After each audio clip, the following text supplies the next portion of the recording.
Hello everyone, welcome to my channel. তোমরা সবাই কেমন আছো? তো সকাল সকাল আজকে ভিডিওটা মাঠের থেকে স্টার্ট করলাম, কারণ আজকে বাবার খুব কষ্ট হয়ে যাবে। আমরা দু বোন এসেছি আর এখানে পটলের ফুলগুলো তুলে ফুলগুলো ছুঁয়ে দিচ্ছি। আর এতটা সকালে গেছি, প্রায় 6টা বাজে, তাই এতটা গরম লেগে গেছে, এতটা গরম ফেলেছে। তা পুরো ফুল ছোঁয়ানো কমপ্লিট হয়ে গেল। আর বলতে গেলে সবটা আমিই ছোঁয়ালাম। আর ওখানে বোন কাকরোলের ফুল আর বাবা কাকরোলের ফুল ছোঁয়াচ্ছে। তো বাড়ি চলে এসেছি। বাড়ি এসে এখন আর তোমাদের একটা জিনিস দেখাই। তোমাদের এখানে কার কার এখানে এই লাল কালারের কলা আছে অবশ্যই কমেন্ট করে বলবে। তো অনেক দিন ছাদে আসা হয় না, তো এসে দেখি ড্রাগন গাছের ফুল এসেছে। আর দেখো পাতা মাথা দিয়ে পুরো ভরে গেছে। একটু জল দিয়ে নিলাম, কারণ বৃষ্টি হচ্ছিলো তো অতটা আসা হয়নি ছাদে। তো এখানে পুরো ক্লিন করতে হবে।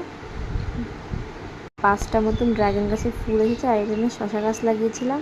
তো একটুখানি খাওয়া দাওয়া করলাম। দেখা হচ্ছে নেক্সট ভিডিও। বাই।